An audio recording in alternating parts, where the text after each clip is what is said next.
Adam, locked up at 18-all at the halftime. You really went out with a point to prove in that first half. Where did you feel it got away from you in the second?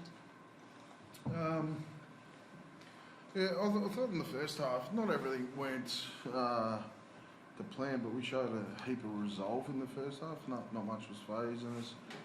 We stayed in the hunt, obviously picking up that try at the back end of the half. And I actually thought the first probably 5 to 10 minutes of the second half in terms of field position was the best that we'd done it for a while. I thought we started the half, and then that try, where there was obviously some conjecture around us stopping, which I tend to agree with.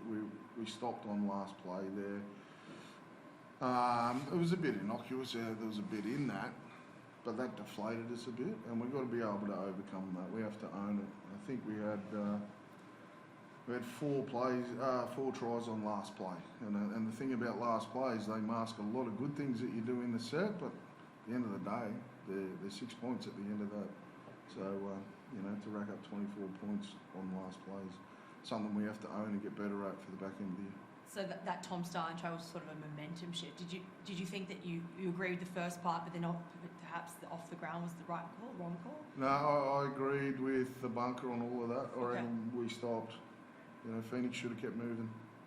So I thought the bunker explained it that way, and I agree with him. Won't make excuses for our guys. I think if we could be better there, I completely disagree with the bunkers overturning in the second one. Okay, and I don't want to make it about that. It was one try, but to overturn, he clearly went to the outside shoulder of Jack Coggers. Say he played at the man. Well, if he's not there, he's inside him. It's not playing at the man. So I think Grant got it really right, and I agree with him. We stopped in the line, and we deserved to try against us, but he got that one wrong. Yeah. So moving forward for the back end of the season, what do you take from today in terms of that? I mean, yes, you're going to work on that last play with the tries, but where's the positives in that is really that you did sort of match it in that you felt like you probably played that best footy that you have? I thought we moved the ball around well. We've got some young players out there, okay? So with the ball, I thought we turned up with the right mentality. We've done a lot of good things that sides have struggled against the Raiders. They offload a lot. I'm not sure how many they got today, but you're never going to get rid of all of them. I thought with a lot of stuff that we prepared to do, we turned up and executed. I thought some young and inexperienced guys had a couple of moments, like a missed tackle, that they're going to get better at. Yeah. Like over time, they're going to get better at it, and that's welcome to the NRL. You can't, you miss one tackle, it usually leads to a try. So, there's some harsh lessons there for some young guys, and they'll get better for it. Dane at fullback, he's impressed really since he's shifted there. What do you admire about what he's been able to do at the moment? What he gives us every single week, regardless of position, gives us everything we got. Like for that 80 minutes, regardless of the week that he's had or anything that's going on, he's just a true fighter for us, and he's keeping the spirit alive within our organisation and really helping these younger guys on what it means to play in the jersey and play for the town that you fight to the end. And our season's not over. We get to play a part in how finals are played out for other teams, and if anything, we need to set up our summer on a positive. So there's plenty of stuff to play for, and he drives that. Tyson into the halves and then Jackson coming off the bench, is that something you're going to try and stick with? Did you feel like it worked today? Yeah, look, we've got the bye, so we get to get some training in next week and have a look at it. But I think both of those guys, I think Tyson Gamble played a big part in the expansive nature of our game in the first half. So I'll have a look at it.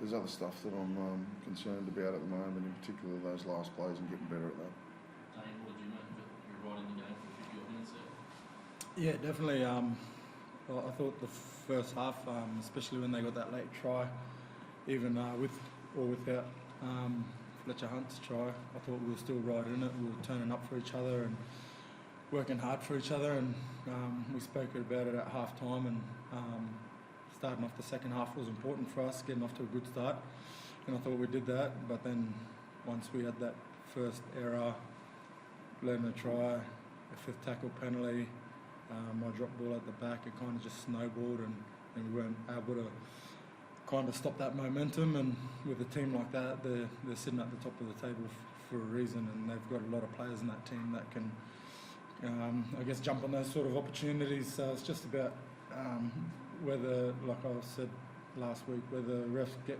calls right or wrong.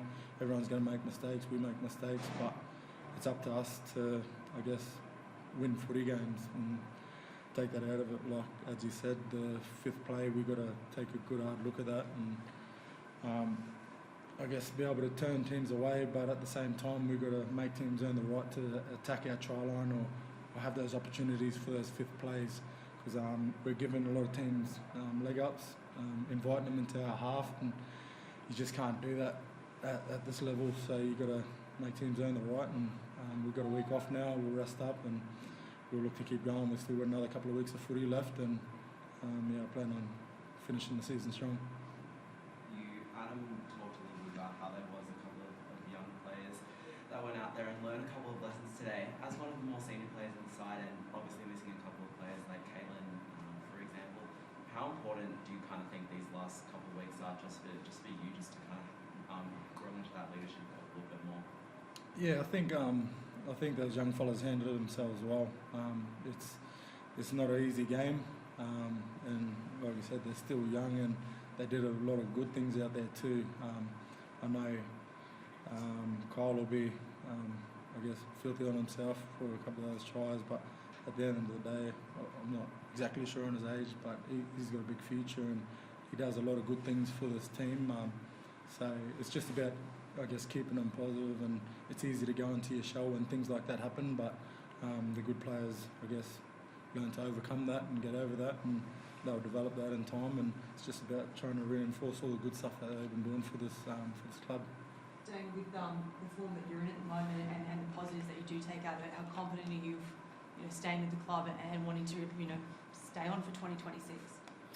Yeah, obviously there's a bit of stuff come out, but like I've always said, I'm here representing Newcastle Knights and not just the club, but the people that live in Newcastle. That's what I've said from the start. That's the one thing that I love so much about this club is the fans. They endure a lot of hardship, but they always keep turning up, and I guess it's up to us as footy players to repay that favour. Obviously, we haven't had a great run this year, but I'll be damned if I'm going to stop fighting for this club, and whatever happens off the back of that happens, but I'm here to play footy and try win games, so yeah, I'll keep trying. And essentially out of finals contention, do you look to get some more footy, some of those young guys in the season now? Yeah, I think I alluded to earlier in the week, we still got to earn the jersey. I think at the moment that we give them away just because, if we hand this jersey over to someone just because we're out of finals, I don't think that's the right thing to do. You've got to be making sure that you're playing to a standard that you've earned the right to do it, and upholding some of the standards within the jumper. Otherwise, you just cheapen it. So, yeah, it's a fine line. Having said that, there's some young guys that we've, been playing for while finals were still in contention, and if they're doing the job, I'll pick them. I think it comes down to that more so than who's here, who's not here, how old. I think anyway, until someone might tell me otherwise in the club, but I think that, I think the jersey is really important, that you're playing to a certain standard, not just whether you're here next year or whether you're young or old. Must be pretty proud of the effort the last few weeks. I thought Yeah. they could have got beaten before they got off the bus today, given how last week it sort of went like. Yeah, I can tell by the way they're going about their training, and it's going to sound crazy to some, like we had 44 points put on us, so that I'm not going to agree with him, but I'm with them every day, and I can tell they're proud. They're not going to lay down. They haven't done it all year, and they won't do it for the rest of the year. None of us will. So I'm proud of that. They're still fighting us. Thank you.